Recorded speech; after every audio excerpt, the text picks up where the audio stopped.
Bowser soundtrack. We'll wait for you later. Hello, everybody.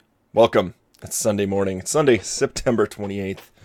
My name is Locke Vincent, and we're going to do a show because I say this because I'm missing my two compadres, Jam and Slaver, Sunflower 4000. Those guys are up to something. Jam actually, he moved from England to San Francisco to go, him and his wife moved there, and it's super exciting because I have only been on the same time zone as that gentleman for probably maybe 14 days in total when he comes here for stuff like PAX. So we're going to do that. Sunny is busy as well, but I figured that I other than the fact that I like hearing the sound of my own voice, I wanted to do a Sunday show because I know people have been asking what's up with that, and I don't know, there's just lots of stuff going on, and I'm a busy guy, and I figured this was a good way to get some stuff out there, get some content out there, and really get a better chair. I have a squeaky chair. I'm getting a new one for who knows, new one. But yeah, really, I've been super busy this summer, which is fine. But if you don't know, this show is mostly about video games, which is fine because that's what I like to talk about with other people. Talk to video games. I think that's a thing. But so I've got a bunch of stuff planned out. Who knows how it's gonna go? But I figure it could be fun to do that. I mean, I might. We'll see. We'll test out. This will be jazz freeform. See how things go. But yeah, I want to talk about Destiny. Going to talk about Defense Grid 2. I want to talk about Gauntlet. I want to talk about Middle Earth: Shadow of Mordor. Mostly that stuff. Some other things unique to me because it's a Locke show. You get to talk. I like hearing what is going on with other people's lives. It's fun. I'm a very forward person in the sense that I don't separate my online life with my real life. It's all mishmash. So I figure put it out there, and then when my naked pictures leak, it's not as bad as if I hid all that stuff. So, anyways. And then some other sort of housekeeping things because I want to let people know about Halloween Horror, which is happening apparently in 3 days, and I haven't done anything for it. So gonna have a very busy week ahead of me, but I got a lot of people helping out with that, which is great. The first thing, Destiny loot. People are freaking out about Destiny loot. First thing, of course, the loot cave being the biggest. Actually, let's back it up. Destiny. I finished the story this week. I enjoyed it. I thought it was fine. I mean, the story wasn't anything to write home about. And really, I'm not playing. I think Destiny 1, and of course, that being said, Destiny 1, 2, 3, however many they make in this 10-year plan that Bungie has. Destiny, the first one, the story, obviously a setup, very open-ended, kind of convoluted, not a lot of stuff happening in terms of, a story-driven game. There's a lot of systems in Destiny that are in place where you are, you're gathering loot, you are shooting stuff, you are doing this weird pseudo MMO, Phantasy Star Online type of game. Really, though, it's been a lot of fun to just hop on, do some bounties with some buddies, and hop out. And really, I haven't been grinding for loot and anything like that, which I could see the game becoming tiresome in 2 instances. First, if you had to review the game and play through it all in a short time span, and then if you were just grinding over and over and not getting drops. And I think the first, playing it in a short time span and just consuming all the content right away is a friend brought up a good point, is that it's not your fault if you play games quickly and you have time, and say you book off a day or two off work to go play Destiny. Really, it's it's not your fault because you can consume content too fast. Too fast isn't the way to say it, but Bungie, it's on Bungie to pace the game properly so that you want to keep playing even after, you're done, or, pace it so it's interesting throughout the whole thing. Because I argued that the game is interesting to me because I only play for an hour or two at a time. And the people who played, say, for, 8-10 hour chunks and got through it right away, those were the ones complaining about sort of, it's kind of boring, you kind of do the same things over and over. But really, video games, you do the same things over and over, which is, I think is kind of ironic. But that being said, I like Destiny. I'm going to continue playing it. It's fun. Playing it on the PS4 with a bunch of people, and really, it's a cool ass game. I like it. The loot cave. They patched the first loot cave where you could go in, infinitely spawn monsters and just shoot them, and they would drop stuff. And that's a way that people were getting really good loot. I went and checked it out for a night, and it was fine. I didn't get anything extraordinary. I'm only light level 21, which is the first level above, level 20. But level 20 is the cap where you start, acquiring light. And yeah, I'm interested to see where that goes. I know most of my friends either sitting around high 20s or people who haven't been putting in too much time, sort of high teens. But they patched the loot cave, and I don't really care if people have that. It makes a difference, of course, in something like the Crucible, where the PvP and the PvE intersect, and you take your equipment from either and use it in both systems. But really, I don't really care. Whatever. So they patched the first one. Of course, people have found this second one here. I'll play the video.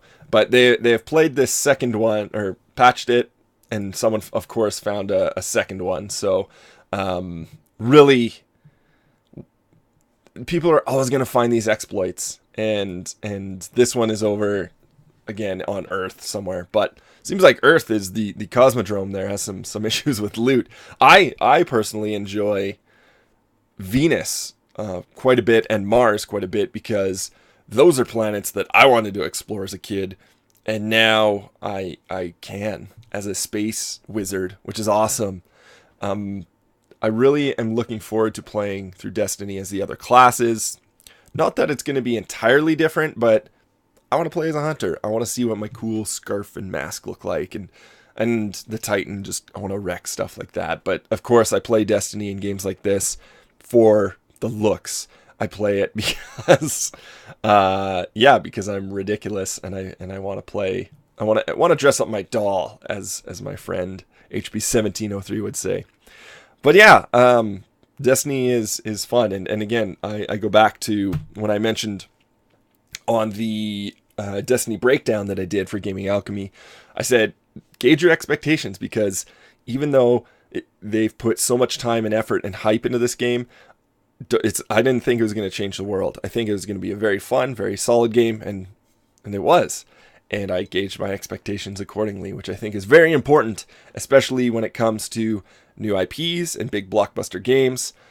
And Destiny is a cool game, and again, it's Halo. The spoiler for the breakdown, and I encourage you to go watch it, but I said it's Halo, the shooting, the sort of story but storytelling from Halo, plus Borderlands, the loot system, the quest system, that sort of thing, and really, I go play Destiny. There's no reason why you shouldn't. It's fun. Don't boycott it or anything like that. That being said, gauging expectations. Sorry, my friend just interrupted me here. Anyways, gauging expectations. Yes. Let's move on to. I'll get to Destiny next week again. See where I'm at. How many light? I gained light levels really slowly. I've only gained one light level, and I was doing a bunch of bounties. But there's some other cool stuff with Destiny happening. They've got the Queen, which is a limited time thing. You can go visit her and her weird brother. And the Queen is giving out missions, and you get special equipment from her. Moving on, gauging expectations, my transition to Middle-earth, Shadow of Mordor. I am super stoked for this game, mostly because it's doing something different. And I think it's important to note that I saw this back at E3, and people were kind of talking about it, kind of sort of a hubbub. Not too much though. It's an underdog, and reviews coming out yesterday, I believe, or no, on Friday they hit, and just blowing it out of the water, which is great. I'm super excited to see what that's all about. It's preloaded on my system. I'm going to do a breakdown of Shadows of Mordor. My first guess, if I had to guess, it would be Batman Arkham City, not Asylum, because it's bigger than City. And what else would I break it down into? Because the combat, I would say, I think combat mostly, and then it's this weird, persistent sort of open world game. So yeah, but we do. My friend SirActionslacks just hopped on here. Let's call him, see what's up, and because I want to get his opinion on some of this stuff. Shadows of Mordor. That's what we're talking. Boom. Let's call. Let's see if he's here. Knock, knock, knock. Wake up. Wake up. Slacks. Hello. Hello, how are you? I'm doing fantastic, man. How are you doing? I'm pretty good. I'm doing a Saturday. No, it's Sunday. I've been drinking. It's Sunday. I can tell. And yeah, we're doing a podcast because my co-hosts left me, and I wanted to produce something for people's ears. I wanted to make love to people's ears, and yeah, we're just talking. I just finished talking about Destiny, how it's a decent game, and movie. Oh, it is. I've been hearing some bad reviews about Destiny. I'm kind of on the fence about it. I missed it. Basically what I said was you have to gauge your expectations, and just know that it's not going to change the world. So I think it's important that people understand that. But that's the whole point of Destiny, though, isn't that like? Well, they kind of hyped it up that way. They hyped it up that way. So okay. But yeah, I mean, I don't know. That being said, I wanted to move to Shadows of Mordor, which is coming out next Tuesday, and it's just people are just going gaga over it because, and I think there's a special reason for that. One, it didn't get overhyped.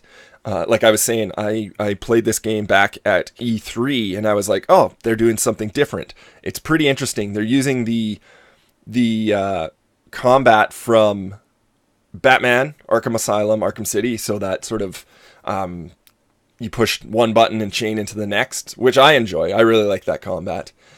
And then they're doing this sort of pseudo open world thing where you do missions for different factions, and they it really reminds me of Grand Theft Auto 2, where you would do a mission for one squad or one gang, and your rep with them would go up, but your rep with another one would go down. So I think. Oh, cool. So that's got a lot of elements from like Mercenaries and all that, and kind of sounds like Bully. Like Rockstar's Bully, you ever play that? Yes, I really enjoy Rockstar's Bully. It might be my favorite Rockstar game. Oh, God, the combat system in Bully, I still remember that. That was like my favorite combat system of all time. It was fantastic. What happens when Rockstar gets a hold of the Harry Potter IP and makes a Hogwarts Bully? Like, man, that'd be so sick. I always wanted them to do college Bully. I know. Like Bully in college? Like, that'd be so cool. Maybe if people like whine about it enough, they'll, like they did with, well, they didn't really whine about Red Dead, but they made Red Dead, and that sequel was amazing. And so hopefully we can see another Bully sometime. But oh yeah. But anyway, off topic, Shadow of Mordor. So I saw one half of a trailer. Yes. And it just looked pretty standard to me. What's so cool about it? Just the Batman combat system is so fun because it's easy, but it makes you feel like you're a badass, which is really hard to do. I think it's super important because everyone can push a button in sequence, but I think it's important because as it's paced, the combat is paced really well because you start out super weak. You're doing things like XXX square or whatever, like super simple combos. And then as you level up and as you gain access to more combos, you're learning. So it's a natural progression, and you just, halfway through the game, you've mastered all these combos and you feel awesome. So, yeah. And I like that. Yeah. If someone just gets in a lucky punch, they ruin it. And that's like really cool to me, I mean, too many games are like, oh, you got shot. Well, there's negative 0.25 damage because you're at level 50. No, I mean, that F's up your whole combo and you can still die, and that's awesome. Yeah, no. So what else is cool about it? It can't just be combat, right? Because I literally know nothing about this game. And I was playing with Pyrian the other day, and he was just like gushing over it. And yeah, I'm like, what? So a big thing is this world they've created. One, you don't have to fucking follow around hobbits the whole time. And oh, that's great! You're playing at... Somebody should make that game. It's like Oregon Trail, but like 3D and beautiful. You and play it's just as like Samwise Gamgee the whole goddamn time. Pippin fell in another hole. Potatoes. Anyway, so no, they've crafted this character which, to me, looks like Raziel from the Legacy of Kain series, which is awesome because Raziel's a badass. But no, this world they've created. They have Lord of the Rings, they have Middle Earth, and they've separated themselves from the books, which I think is important. But you'll see little things. It's a cool fantasy world. It's different from Skyrim. It's different from Warcraft. They have their own thing. But the biggest thing for me, the biggest aspect of this open world, I think it's important that you can go and say you have this big orc leader who needs you to do something. Go collect me 10 heads, whatever, for the sake of argument. Whoa. You can help the orcs? You are fighting for different factions. You are fighting for... nice! Yeah, so you are this, like, mercenary, this okay, cool. This hired assassin, and you can, like, ride on trolls and do different stuff, and so you are badass. You can build up your rep with one sort of orc leader, and then you can get him to fight another orc leader, and then sort of decide if you want to go like switch sides or help him sort of trounce the other one. It's a really interesting system that we haven't seen in a really long time. Like you mentioned, mercenaries, like you would work for the different factions in there. Mercenaries was an amazing game. Like, yeah, it dude, was so fun. But yeah, like you fight with the orcs, the Uruk-hai, whatever the hell they're called. but it's all centered around this nemesis system where you, it sounds like a gimmick, but it's really just forming relationships with these different factions, and it's all about balancing the power of an orc society, which I think is really cool. Like I'm super stoked. So that's awesome. So, yeah, because like you were saying, like Fallout New Vegas had like a nemesis system, and it didn't do anything. Like it didn't matter at all.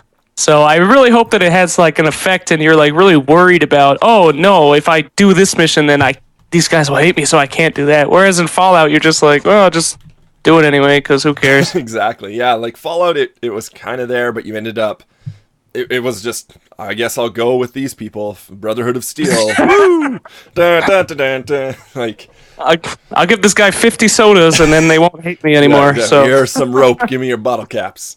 All right. So yeah, that'll be the next breakdown for Gaming Alchemy. I'm really looking forward to that, which is weird because I never...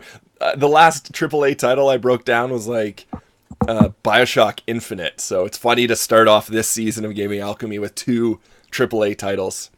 Yeah, awesome, dude. I can't wait. So, when did the games come out? I've already forgot. Which? This one comes out on Tuesday. Tuesday, so 2 days. Mine's preloaded. It's 30 goddamn gigs for the preload. So, holy shit! I know, it's ridiculous. Mordor's a big place, though. It's a lot of books. Yeah, I know, lots of information.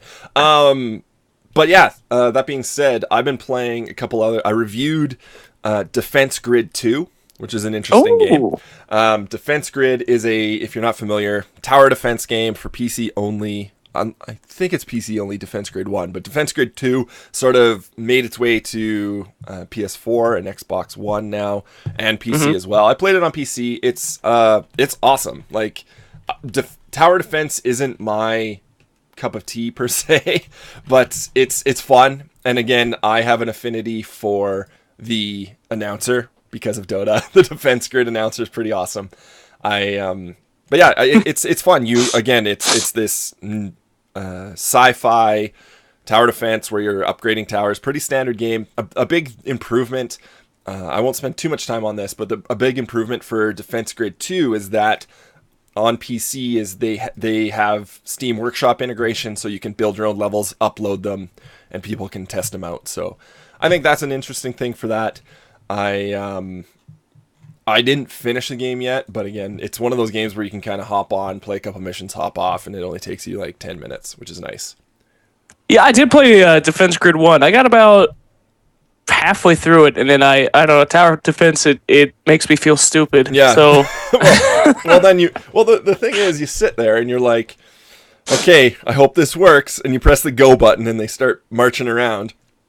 And then your one flaw, it's like trying to stop a leaking sieve, where you're like, the one flaw in your plan, you're trying to build towers and it's like, no, don't go that way, you stupid little aliens. Exactly. It feels like I'm trying to plug up holes in a boat. I've never played a more stressful game. Exactly. It's like you build a boat, and then you just see your own shitty boat fall apart. It makes me sad. But yeah. So what are the changes in Defense Grid 2, though? Because Defense Grid 1 was a really solid game. Yeah, no. How do they improve on it? They added co-op, which is really cool.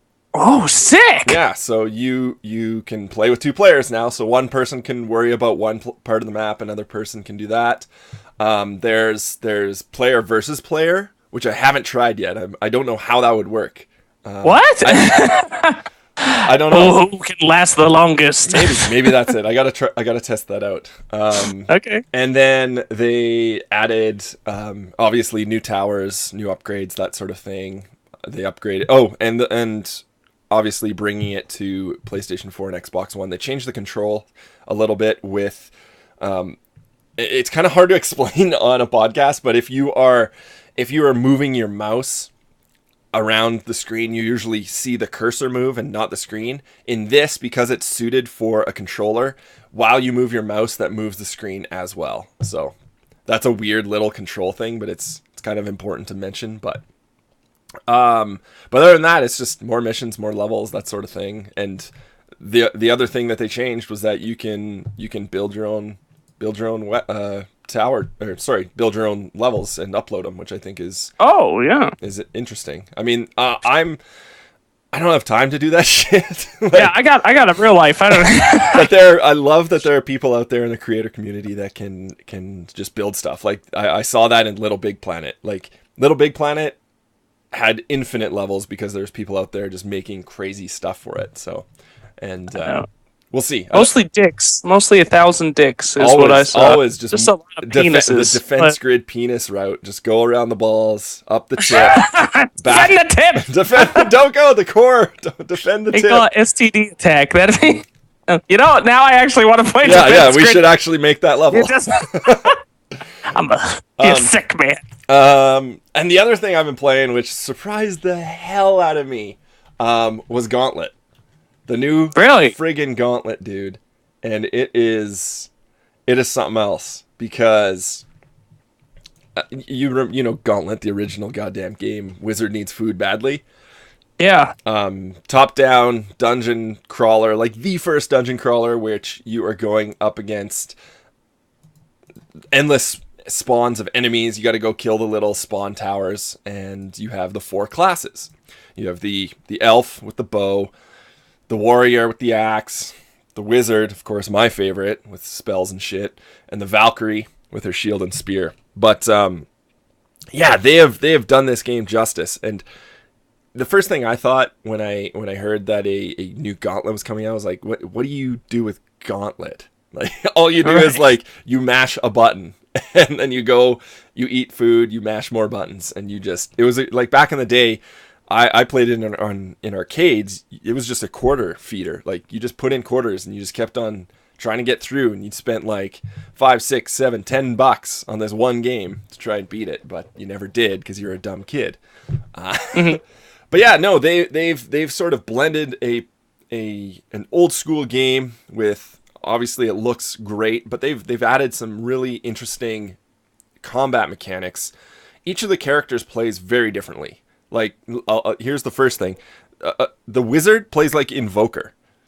What? Oh, shit. Yeah. So the wizard, or if you haven't played Dota, the next best thing is Magicka, which you are combining 2 spells. And when you combine 2 orbs between fire, ice, and lightning, it makes a spell. So you're hitting, like, I'm playing on the PC with my Xbox controller, and I'm hitting like XY, and that makes this cool like lightning arc. And then when I hit XX, it makes like an ice shield, or BB makes a giant firebomb, and it's got all those different combinations, which I thought was really cool, because not only are you investing some time and effort into making that character unique, it makes the combat really fun, especially with, so that's cool. I mean, the warrior, I tried all of them a little bit. The warrior is the most basic, but even him, he plays like a straight up like Streets of Rage brawler. Like, he has a bunch of different movesets. Like, each of these characters has 4 moves, and you're not just attacking and hitting your magic button. No, it's like the warrior's got like this spin around arc, like Axe's culling blade, and then he can do this charge and just get in there, and it's pretty cool. And then the elf, he can like dodge around and shoot bombs, and obviously he can shoot his stupid arrow. And he has this like thing where you can hold down the trigger and he snipes, and you have to like aim that really well, and if you miss it, you fuck up. And the Valkyrie is all about like spear and shield, and she can toss her shield around like Captain America and block and do that. So the combat has a lot of depth, which I think is a drastic change and an improvement for the better for Gauntlet here. So I'm stoked to play this through with 3 other friends, because it's not great alone. I was testing it out alone, and it's not fun. Like, you don't play Gauntlet by yourself. So I had no interest in playing this, so that's great. And I also somebody got me a copy, so dude, I'd like to play. We should play that. We can do that. All right, done. Let's do that. We'll grab. That sounds so much awesome. Because as you were saying, like, I mean, every kid. Any 90s kid will get this. Exactly. I mean, like, every kid back in the day went and played Gauntlet on the arcade, and it was like fun, but there's also awesome explanation. Yeah, this is why you have a show, Locke. I love it. There's also been many iterations of Gauntlet. Like on 64, there was like Gauntlet Dark Legacy, I believe. On the GameCube, no, that was the GameCube one. Anyways, they were always on the Nintendo consoles, and then they had that terrible remake on the last batch. Just a terrible, terrible version of Gauntlet on Xbox 360, PS3, and PC, and that was garbage. So they sort of soiled the name a little bit, but I am so stoked that they made this properly. So I'm definitely not. I'm so excited that you have it, though. I didn't know. Oh, yeah. I was kind of messaging it around. Like, I saw our mutual friend Zyori has it. Cat, Cosplay Cat's got it. So maybe we'll get a little 4G together and journey through. Who would be your go-to? Who's your go-to class? Oh, probably the warrior. I'm not smart enough for a wizard, and I don't think well enough to be an elf. So, at Shadows of Mordor, if there's ever an elf killing mission, that's probably I'm gonna just replay it over and over again. I hope so. Fuck elves, man. I hope I can make Legolas eat poop or something. I think that's a side quest or DLC or something. So DLC, make Legolas eat poo. I'd buy it. $20, done. Exactly. So here's a weird thing. Two more games to talk about, and then we'll move on. Civilization Beyond Earth. What do you know? Nothing, but I do know that I played Civ 5 for the first time about 3 weeks ago. How did that go? It went terribly. I made it about 5 minutes in. Some guys were trying to steal my bananas. Oh, jeez, that's the worst. And I put in everything to try to stop them. Those are my bananas. And then they took the bananas and they killed me. Yeah. So, I think Civilization 5 is the best Civilization. And again, I didn't play it as much as I wanted to, because it's one of those games that is I deem this as a day killer. Like, if you play Civ, like your day is done, right? Because it's just one more turn. It's just one more turn. Yeah. And really, Civ 5 sort of married the beauty of the hex-based, the hexagonal strategy game and the just the Civ engine. You know, I played a ton of Civ 2, didn't play too much 3 or 4, and then Civ 5 came out, and I was like, yes, this is my jam. But again, I think I have less than 100 hours in Civ, which is uncommon, or Civ 5, which is uncommon for a game like this for me. I play the hell out of these strategy games. But Beyond Earth, this is a return to space sim-ish. You're still doing like terraforming and stuff, but the closest thing I can relate it to is, this is a huge throwback, and I don't expect a ton of people to remember this, but Alpha Centauri, which is the kind of sort of pinnacle of the space sim. And it's an old school ass game. Like, I wouldn't go back to it today. But yes, I saw Civilization Beyond Earth at E3, and I was blown away. Like, I was like, yeah, like that is a day one buy for me. And I really am looking forward to Beyond Earth here. It takes the engine from Civ 5, adds space, so automatically better. Whenever you add sci-fi shit, it's way better. So, oh yeah, absolutely. I mean, I'm just a sucker for these types of games where you go in, you build up your society, and you become king of the planet, and in this case, king of the galaxy, I guess. Would it be the universe? The universe. So, would it be? That's actually coming out October 24th. So gives us a little bit of time to play Shadows of Mordor, Gauntlet, Defend, all these games that came out right now. Hopefully, and again, that's. Did you play Civ 5 with people or just against a computer? The first time I ever played it, I played with people. Now, I did have, they released Civilization Revolution, which is like the idiot version of Sim. No, it's a good game. And I played that, like, I got straight up addicted to that for like a month. Like, I would like wake up in the middle of the night, sneak away from girlfriend, and play that till like 2 a.m. And that shit drove me nuts. I played. So I'm literally terrified to get, because that's like Civilization, like a third of an actual civilization, right? So I'm so scared to actually play a real one. The good thing about that is that they took a lot of the streamlining concepts from Civilization Revolution and applied those to Civ 5. Like things like your units can only occupy. A big problem was the Doom stack, which is when you had like 50 units on one tile. That doesn't happen because of Civilization Revolution. You can only have 1 unit per tile. So that changed things a ton. Like, you couldn't just march into someone's territory with your Doom stack, and it was unkillable because you would have to kill every unit in that Doom stack. And Civilization sort of turned that combat system on its head, where you sort of had to plan your army in terms of logistics and how many you could fit, and it changed that, and that change made it into Civ 5, which I think was very important because it definitely changed the combat dynamic. You couldn't just run around as a warlord with this stupid one stack of 50 units and kill everything. So I like that because when I play these games, I role play, and that sounds super weird and nerdy, but like that's not the weirdest kind of role play there is. That's a healthy role play. In terms of like, I go in and I'm like, okay, I'm gonna be the French, and what would the French do? They would secure all the best jewels and silks and that sort of thing. So I don't care about like healthy citizens. I don't care about fighting. I just care about commerce, and I want to grab a hold of all of these resources and buy my way to victory. And that's how I would play.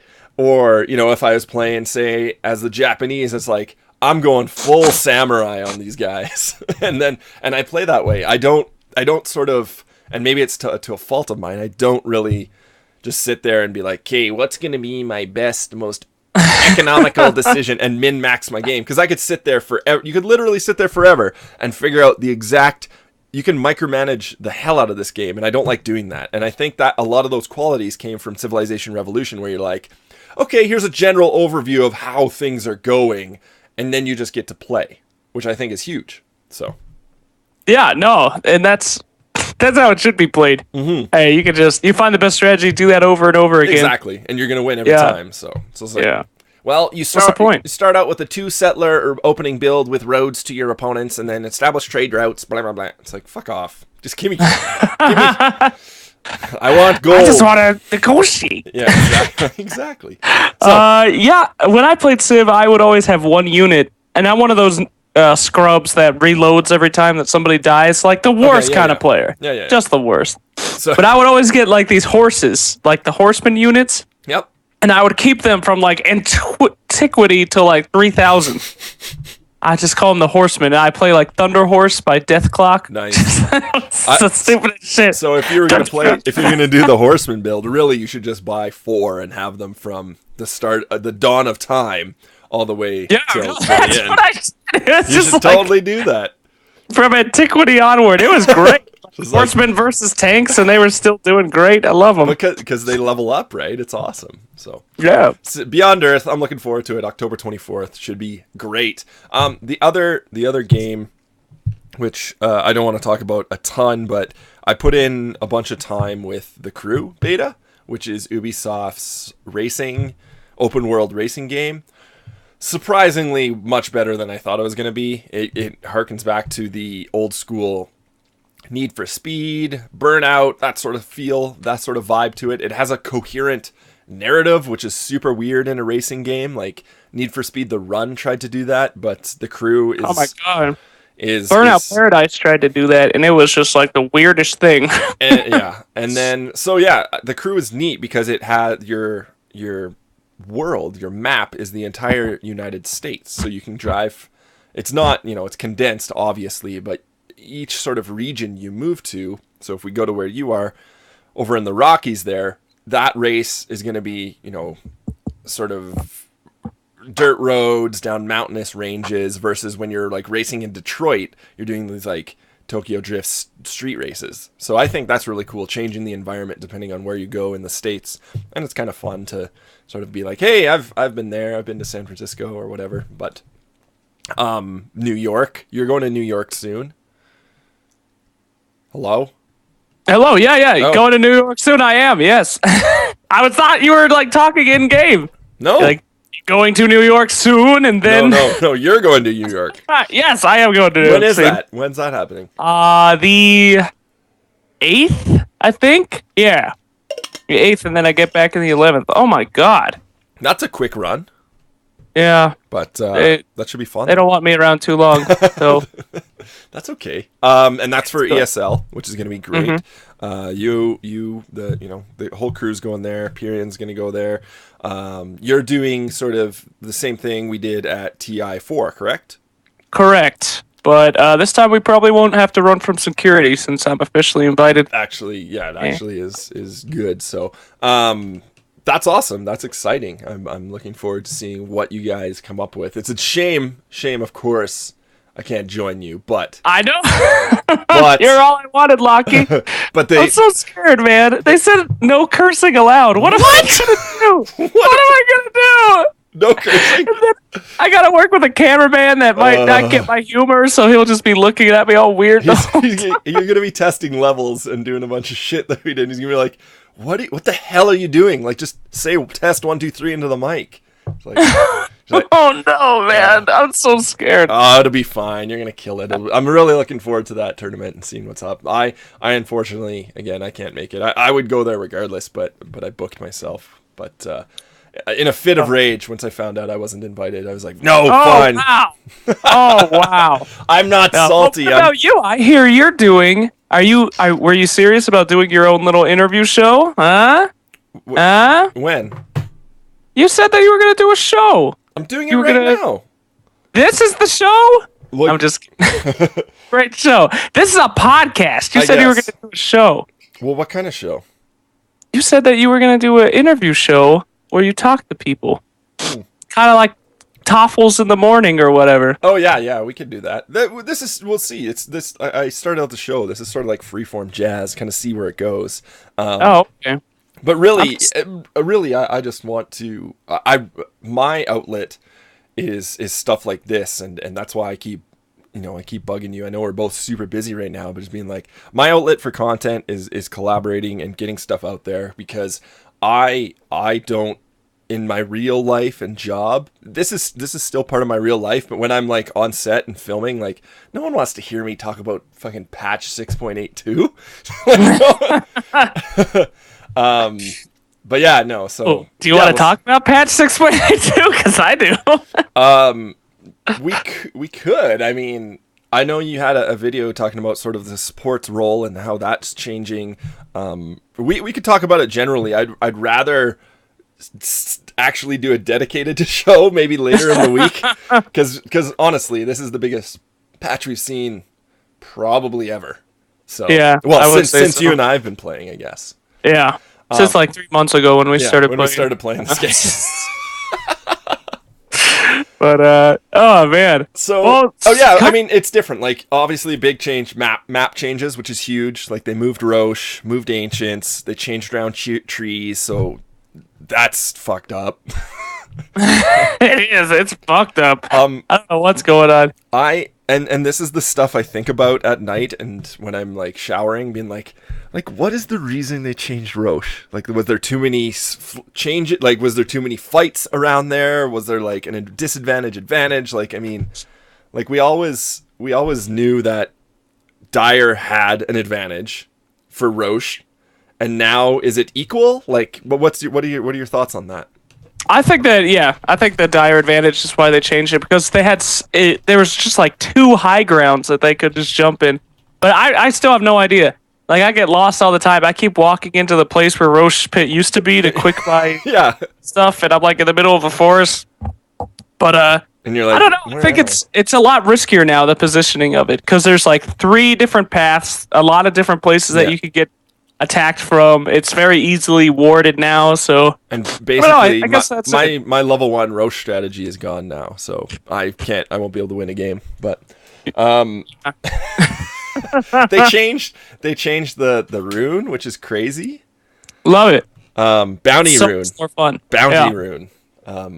That one, because it's not fair to, like, go mid, be doing well, take a 50-50 guess, and then your enemy that you've just been destroying the whole time has a bottle refilled and you don't. I mean, there's no skill in that. I love that change. Yeah. Now it's like, and it speeds up team cohesion a lot. You should tell your teammates, okay, rune's coming up, pay attention, grab it.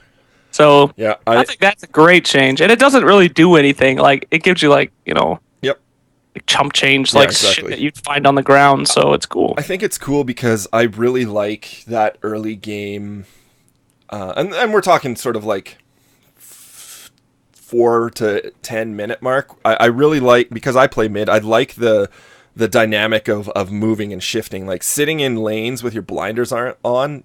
Like, I can't do that. Like, I really like roaming supports coming in and just getting that fluid movement. And I think having these runes spawning every time will help that, because you'll have a support coming to check those runes more often.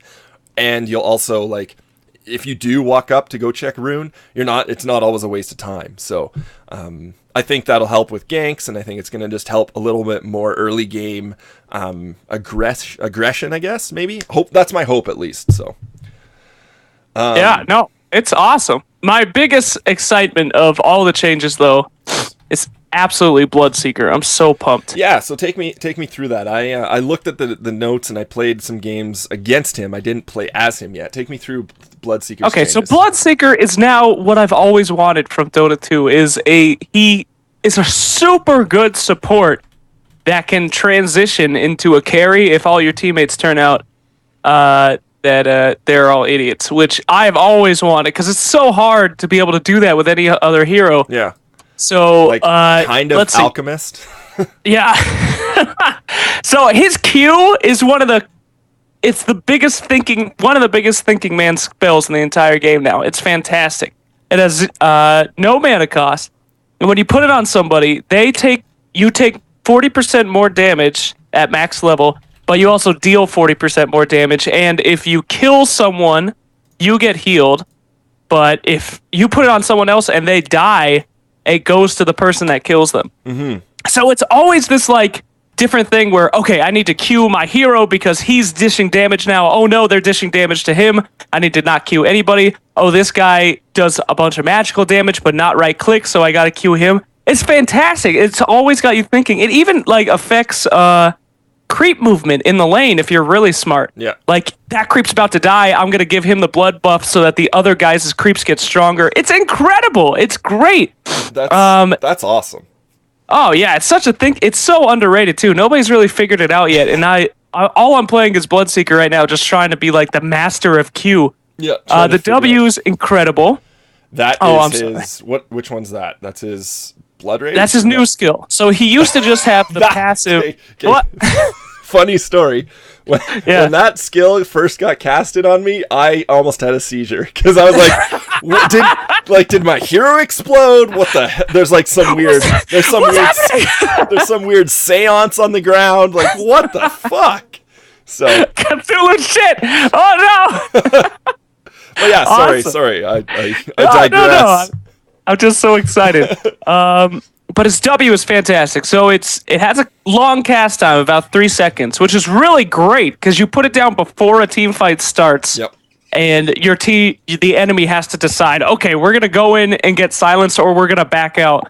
And I love that it's this big, huge visual thing, which is a gigantic mind game. Yep, I love it. But it does a little bit of damage. That's one of your pocket strats. You love playing mind games. You love it. Oh yeah. I know. People, I'm not a good farmer, or I'm not a good player, but I love... Neither am I. I'm a psychologist. I love just thinking about what people do, trying to get in and freak them out. Like, I'll go in all the time with absolutely no backup, but I'll look like I have backup, and then, then you back them off a tower, right? Exactly. So, it usually only works with Omni Knight, but... I know, anyway. I know. And I'm ashamed to admit sometimes I don't follow you as when you're Omni Knight, and I always should. Like, that's always the right choice. So. Always. But that Omni buff purification now hits like half the screen, which is great. Oh yeah, it's nice. The Omni, Omni didn't get buffed directly, but because of how the game changed, he's so strong now. But we'll get into that later. Don't you worry. We're still talking about blood, baby. Sorry. We're on his E skill. So it's a low bit of damage, 280 at max level.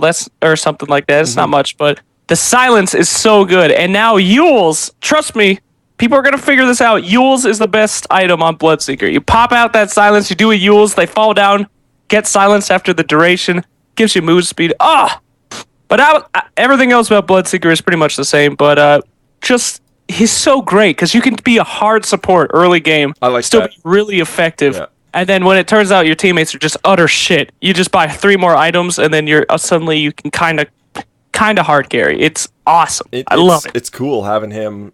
It's funny that he got shifted sort of from that 2 position being played in the 4 position, which I think that's cool. Yeah, and I feel really bad, though, because, like, Bloodseeker was unanimously known for being, like, the stupid man's hero, you know? Yeah, the pub stomp hero, yeah. Right, so now all these people that are really good at Bloodseeker have to, like, start thinking and stuff, and, oh my god, they're not going to do it. I don't know who they're going to play. I feel bad for them. And the other rework, Phantom Lancer, take us through that. Oh, I have no idea. I've played against him, like, 10 times. I have no fucking idea what he does. It's terrifying. He'll just, like, disappear, and then there'll be, like, 50 more Phantom Lancers. He's like, he's back. Surprise sex. I have no idea. Like, literally, when they say, like, do this skill to confuse enemies, it's not, confuse enemies. No, literally, does he go invisible anymore? I don't fucking know. So his Q, his Spirit Lance, didn't change. So he still throws his stupid shit. So his second skill, Phantom Rush, which is a passive ability where it has a cooldown, and obviously it triggers when triggers when issuing an attack order on an enemy unit outside of attack range, and it gives him bonus movement and speed and phase, so he can pass through units until Phantom Lancer strikes a target. So he's like a rushdown hero now, which is interesting. I don't have 3 hours to read about his skills. I mean, that description. Okay, so you're outside of the attack range, and it goes with it drops with the level, so it starts at maximum distance is 600. So when you're outside that range and you attack somebody, you gain a speed bonus. You basically get free phase boots. Free phase boots is his second skill. That's what it is. Scary. Yeah, but you can also use it as a blink from what I've seen. Or I imagine. Which is crazy. It's too confusing. I mean, the biggest thing for this hero is like, I know you and I don't like heroes that take 40 minutes to get online. So I'm glad that they're changing this guy so he's actually useful earlier on. So yeah. No, well, I will admit that I love the change in him. I mean, I've gotten my butt kicked by him a bunch of times, but it still feels like it's a fight, you know? Like, he's in there now with the illusions kicking ass, so it doesn't feel like he does. I mean, when he got killed by Phantom Lancer last patch, it was like he wasn't even there. Like, he didn't even give a shit. He was just like he just had his buddies and he was whacking you with like 10 sticks, and he was like, "Oh, I'm still in the jungle farming, whatever." Right. Yeah, so I mean, it made you feel like an idiot. Yeah. When he killed you, and now it's like, okay, he's right there. Oh, I did damage to him. Oh, he got me. So I don't feel so pathetic, which is nice. Yeah. So those two heroes got reworks. Obviously, not the biggest, but like the most aesthetically pleasing one is Shadow Fiend. Got a model rework finally. So, don't talk to me about that. Burnside is playing it nonstop. I'm sorry. Let's move on. God damn it. That's the worst, right? Because all these kids who don't know how to play Shadow Fiend are going to start playing him, and you're like, no, he's not just a right clicker. Like, you have to play him so positionally. Even people that know how to play Shadow Fiend suck ass at Shadow Fiend. Yeah, I'm terrible with Shadow Fiend, and I'm okay. Like, I like playing him. Damn you, people like you. Yeah. New treasure. So we got new Magnus outfit. We've got an Anuxi Murana. She put that in there. New courier. A little. I think that's Luna's pet. And then Naga Queen. Naga Siren. Naga Siren got some earrings. And of course, Omni got a new set. Are you obviously you've got your tried and true inscribed stuff.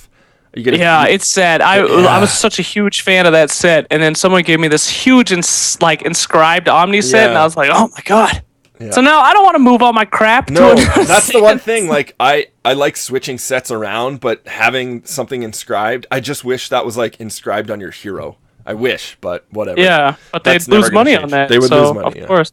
But I want this Omni set. I dig it. I like him. He is a stalwart paladin, so I want to check that out. I'm not going to confirm or deny anything, but I would save your money on an Omni set. Yeah, well, we'll just see what happens in a little bit, maybe in the next month or so. Courier morph, that's fun, I guess. No, it's not. Courier's all I care about. Yoshi, I will never see Yoshi again.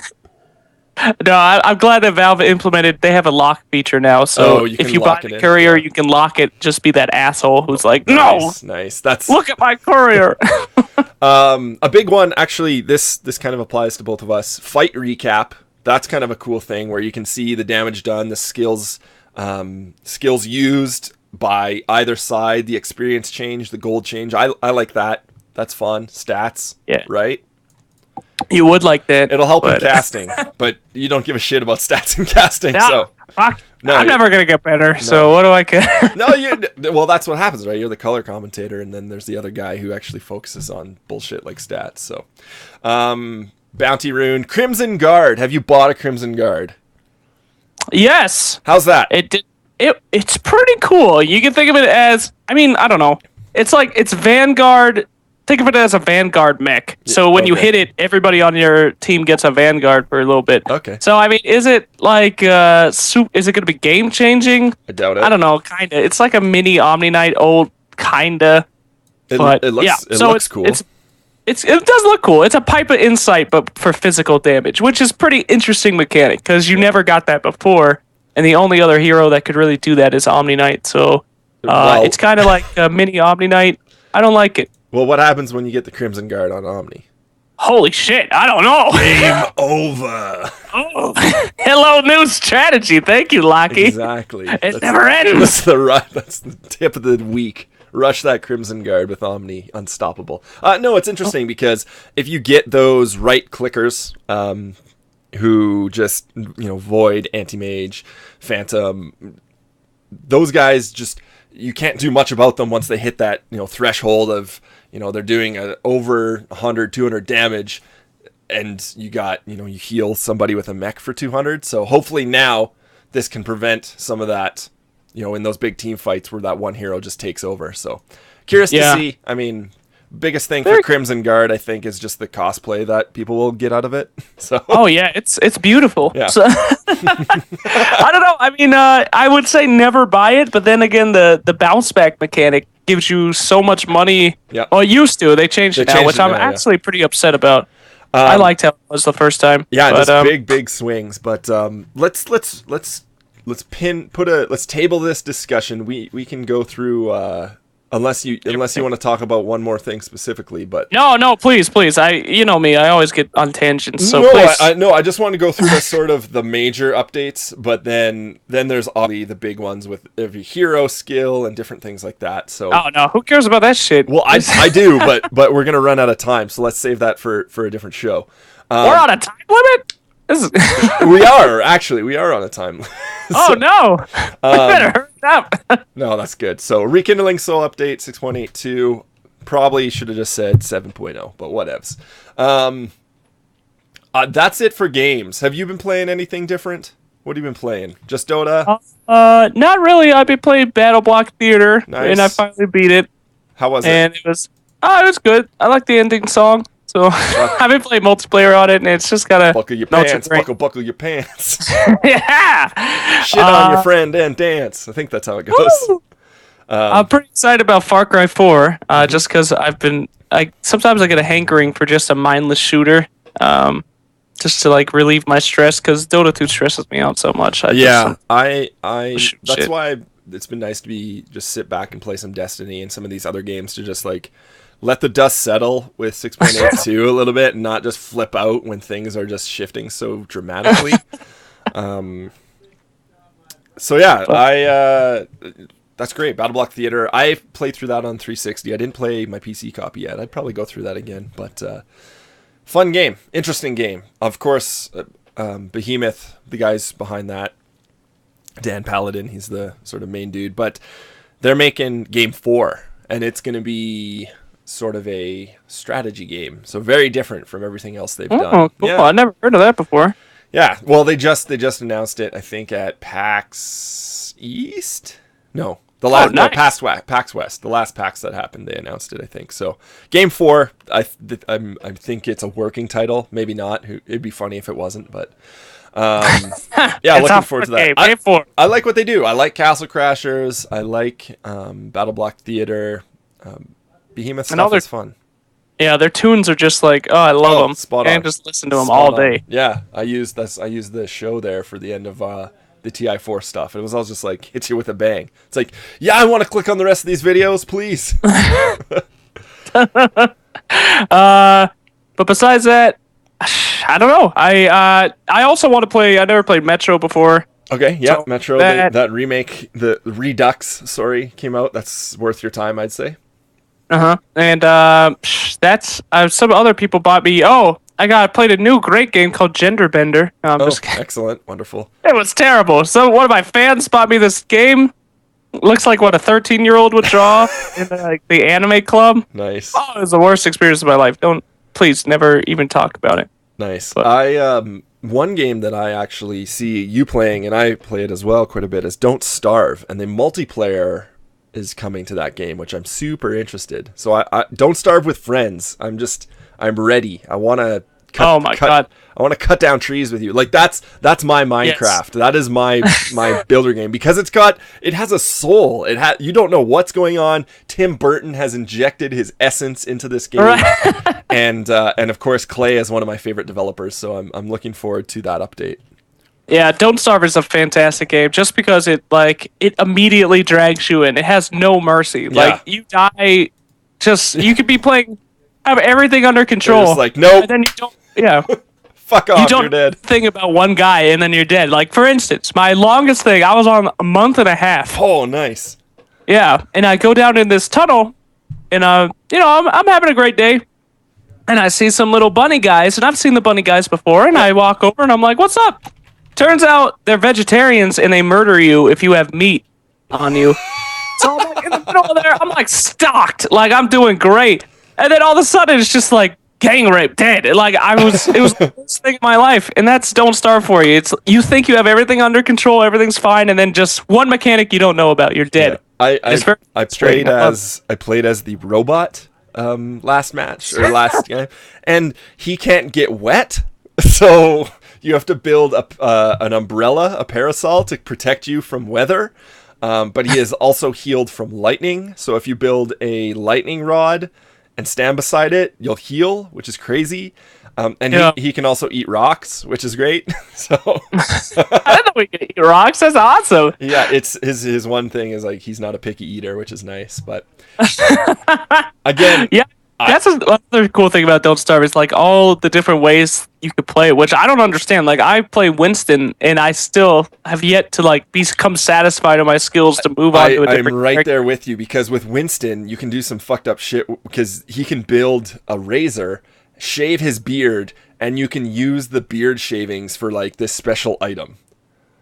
Yeah, which brings you back to life, I think. Yeah, I think it's the effigy there. But yeah, even with Winston, like I've played a dozen games with him, a couple weeks each, and he there's just stuff you see there's stuff that you'll see in that game that you've never seen before with each playthrough, and I think that's really cool. So yeah, and it's like I've been playing it for like 50 hours now, and there's still stuff that I see for the first time, so it's nuts. Yeah, it's really hard for me to not read the wiki on it because I love doing that, just like spoiling thing and being like, oh, build this to build this. But yeah, I did that for a little bit of sort of like how to get sustained and have sort of a sustainable farm so you can sort of last, because you can't pick berries and carrots forever, right? You have to actually sort of find a way to survive. You have to have a base. But yeah, and it's cool because every map is randomly generated and it changes every time you play, so it's not just like you're not getting this sort of epic strategy, but and of course, because it's a roguelike where you die but you still keep your experience, you're working towards unlocking these other characters, which is awesome, because then that gives you this opportunity, as you mentioned, to play as a different play style, essentially. Yeah, and that helps out the mental strain a lot, because you'll go like 2 months and then you'll be like, oh my god, I can't believe I died, I'm so mad, and then you're like, oh, I got a new person, so that's nice. Exactly. So makes me not want to get mad. Exactly. Sorry? I still do get mad, but it makes me not want to get mad. Well, yeah, like yesterday I played I was playing as the robot, and I forget what it was. Like I was doing just going to collect some trees to get my fire going, and then out of nowhere you get like a tall bird and he just smokes you and kills you in one hit, and you're like, oh well, guess that's over. So the fucking penguins, if you ever find the penguins, just don't. Yeah, I found a mole worm for the first time since the Rise of the Giants update, which is crazy. He's just this little mole that kind of follows you around and digs his holes. It's weird. But, beautiful. Yeah, it's cute. It's cute. I love the biggest thing for me in that game is the art style. I just love it. It's beautiful. Let's move on here. Kind of wrap things up. You're going to ESL, which is great. That's on the 8th till the 11th. People can check that out that's going to be streamed everywhere, but obviously ESL, what's their site? ESL.com? I don't know. ESL, yeah, that's fine. But that'll be posted. You'll post that. Yeah, ESL.eu, of course. Europe, right? And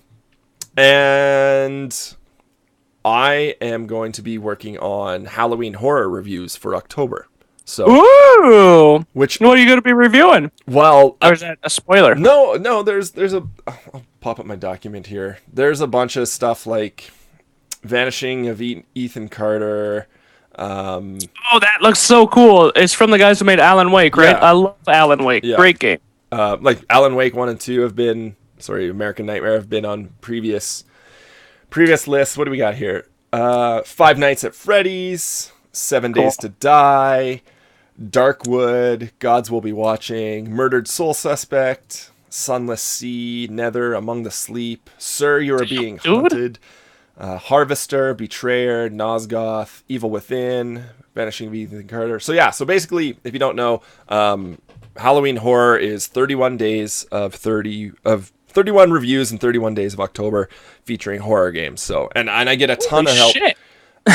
I have a ton of help from friends. I don't do this alone. I've only done this alone one time for the last 3 or 4 years. So, because the video production is so heavy, I can't physically just write 31 reviews on my own, but I do produce 31 videos, so that's a thing. So I'm gonna try and work on the trailer for that today, get that out, get people hyped, and if people are interested in helping, there are still spots. So if you have a horror game, and again, horror is such a loose term for this series because I have things like Sir, You Are Being Hunted. Like it's a sort of thriller game. Like it's not necessarily Silent Hill, Resident Evil, because I've sort of dried those wells up, even though they're making more games for those series. But, yeah.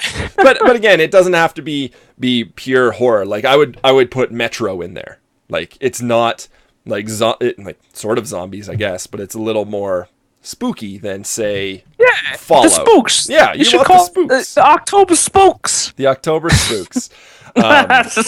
So yeah, so if and I'm not gonna put you on the spot, but if you're interested in helping, Slacks, would love to get one out of you. It would be fun. Oh, I would love to. My insight is I don't know who would find insight in what I have to say, but yes, we'll make it happen. Well, you know Give what? me whatever. You know what? You know what was cool? My friend Andrew, who's done ones for me in the past, he did Fear 3.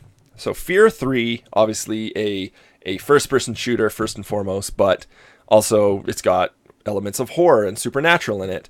But he did his review as a poem. It was in poem form, and I read that and overlaid it with gameplay and matched that up, and it was my favorite review that year. It was so cool and so well done. So this is people's opportunity to I like people sort of getting out of their shell and just trying it and trying to review something, and I want people to be comfortable doing it. And people are like, oh, I don't review games, I don't like hearing my own voice. It's like, well, if you don't want to do the voiceover, just write something, I'll do the voiceover and I'll edit it. So I just want to give people the opportunity to review something if they haven't before, or review something in a creative way, because I get sort of sick and tired of the old, this game's good, 4 out of 5, 9 out of 10, blah blah blah, right? So yeah, love it. And I think horror games are underrepresented because, well, most of the time they're not great, but sometimes you get some gems. Yep. It's very hard balance for horror games, because if you don't do it becomes like campy spooks. People hate that in games, which people love that in movies. Yeah, I don't know why. Any idea? It's sort of when you mentally prepare yourself for campiness, like something like Evil Dead 2 or Army of Darkness, going in, ahead of time, being like, okay, this is a B horror movie. Like I think it's a mental thing. Whereas if you're like trying to go and get legitimately scared, or you go for the thrill and you're like, this is dumb. Like, why are skeletons grabbing someone out of a closet? That sort of thing. Whoa, what? I want to play that game. That sounds all right. I'm so pumped. Yeah. That sounds like a great project, man. Yeah, Halloween horror. Again, for reference, go ahead, check out years past. They're all in playlists on my YouTube channel. But it's a fun series. It's my favorite time of year. Horror games, love them. I love getting scared. I remember pooping my pants on stream when I played Dead Space for the first time. So, oh god, they were crazy. And then I'm just working after this. So, any closing remarks from you, my friend? No, great to see the show back online. It's always good to hear you. You got so much in-depth analysis, and you got so much going on for us, Lockie. So best of luck to you. I can't wait for October. I can't believe it's October already, though. And again, trust me, we still got raps to write. Oh yeah, we've been putting that off. Yeah. We've been putting that off. I've got my notebook right here. It's got holy shit. It's got all my sick rhymes jotted down when I went to I was writing them down when I didn't have anything to play. I was out in the mountains and I was writing them down and be like, got to win this rap battle. So I was on the airplane back from California, and I sent myself a 8-page text message. So, I love it. So I'm ready. Dude. We're gonna do that. We're gonna do that. I think Edgy is on board. He just did his all random 6.82 edition, which was excellent. And then It was awesome. I loved it. Attack on the Titan, Clockwork. I lost my shit, but I've never seen that goddamn anime. I know everything about it thanks to the internet. So thank you. And then, all I know is like there's big naked dudes and you attach to them with grappling hooks. That's all I know. So that's all you need to know, I think.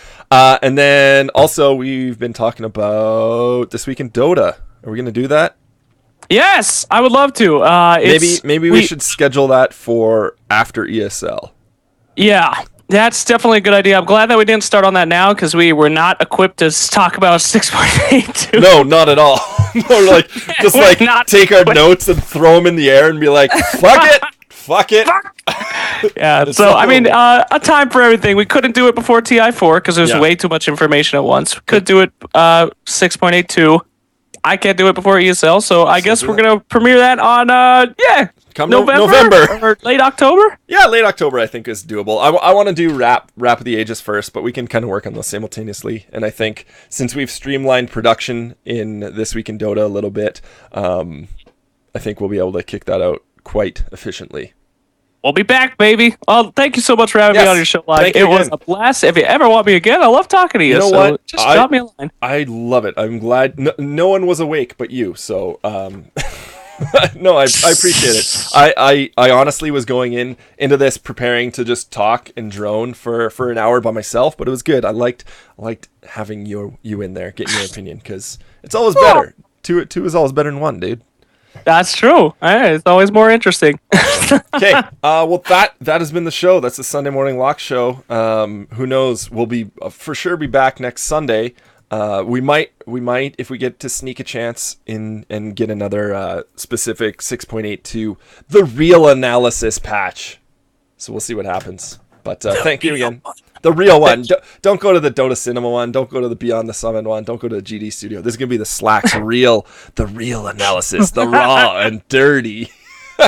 No, those guys. Things nobody wants to analyze. All right. Well, thanks, Lock. Have a great day, and thank you for watching. Thanks everybody for watching. We'll catch you later in the week. Peace. Peace.